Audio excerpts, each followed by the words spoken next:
Good morning, good evening, good afternoon, everyone. Welcome to, I think it is day 49 of the tip of the day. My plan is to go for about 90 days. And if we still have something to talk about, then probably I'd say something even after 90 days, but at least let's do 90 days of this tip of the day. So today, actually, I wanted to create a short video. And the other part that is not related to the tip, but I wanted to kind of encourage all of you to join our Facebook Live Q&A sessions, as well as the group meditation discussions. So what we do is during group meditation, we join 40 minutes early than the published time. So if it's 9 p.m. Eastern, then we join at actually 8:20 p.m. Eastern on Fridays. And then, so we have an hour-long meditation. And then, because some of us actually like the longer time, not just sit for 20 minutes together, but have a longer meditation. So we do a meditation, then we watch 20 minutes of Eckhart's video, and then we discuss. But the discussion can be open, right? Because of what Eckhart is saying, something personal will come up and people kind of share what's personal. And it's not a recorded session, so it's like only the group, the small group that is gathered would probably know what that personal share was. So this past Sunday, when we had a group meditation, somehow the conversation was around anxiety and depression. And the tip that I gave, or I would say a little bit of awareness, right? The more we have self-awareness, the more awake and aware we are, and the more loving kindness and compassion comes through us. So I've been taking this course, as I've been talking about it in the past 2 or 3 videos, about a course. I think it's The Science of Medical Intuition by Carolyn Myss and Dr. Norman Shealy.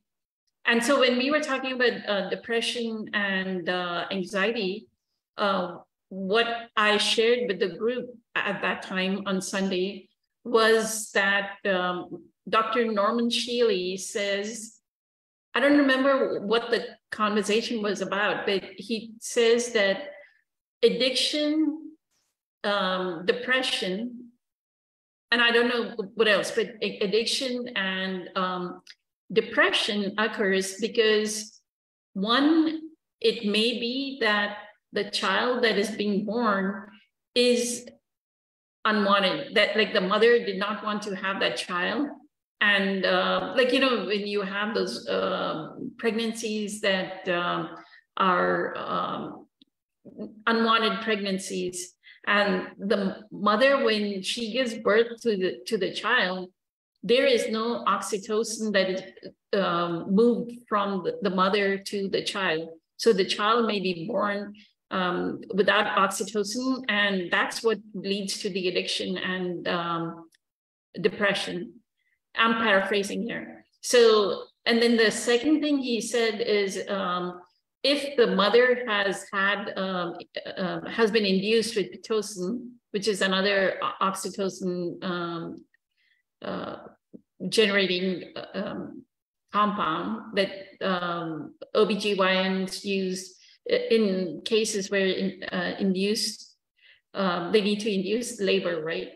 So if the mother had Pitocin and had an epidural at the same time, then again, when she gives birth to a child, that child does not have enough oxytocin, and that leads to addiction and depression. And then he said, so these 2 cases, right? So why a person has depression. And then he said, if the child from age 0 to 7 years of age undergoes some kind of trauma in the first 7 years of their life, then they have depression and addiction as part of their because they don't have enough oxytocin that they don't, what he said, which was like eye-opening, was that child from 0 to 7 will never produce oxytocin ever in their life for the rest of their life. So oxytocin is so important to generate and know of the different ways of generating oxytocin. I know we do a lot of Dr. Joe Dispenza's meditations, and what Dr. Joe Dispenza says is there is a particular breath work that Dr. Joe Dispenza teaches, which is called pulling the mind out of the body. Y'all can go to YouTube and look for the instructions on how to do pulling the mind out of the body. And that will help release oxytocin. To me, it's not only the fact that knowing that if I have an addiction or if I have depression, that I need to do the pulling the mind out of the body breath work to generate the oxytocin. The other side of the coin is if somebody has addiction and depression, now we can have like a certain degree of empathy and compassion that that human being maybe went through some kind of trauma in their first 7 years of life, or something happened during the birth of the child that they have not been able to release oxytocin ever in their lives. And all they need to do is get to that state that Eckhart says is presence, right? That releases oxytocin, and the pulling the mind out of the body is the best way to generate those hormones.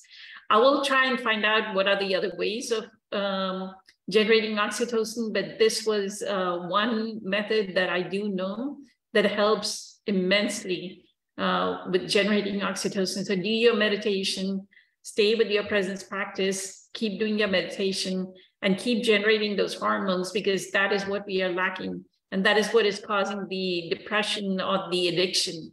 So, and if you see somebody that is not able to overcome addiction, then just realize that that person is not producing enough oxytocin. If they got on the right path and started to know how to generate this oxytocin, then the addiction would go away, right?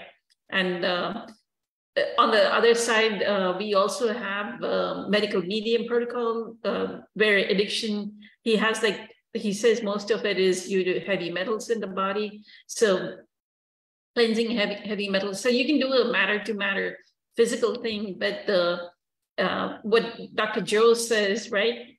It's more the patterns in the field that will change matter. It's not so much as matter. So changing the pattern will help. So that is my tip today. Have a spectacular day. Many blessings, much love. So grateful, eternally grateful for the support. Thank you. Bye.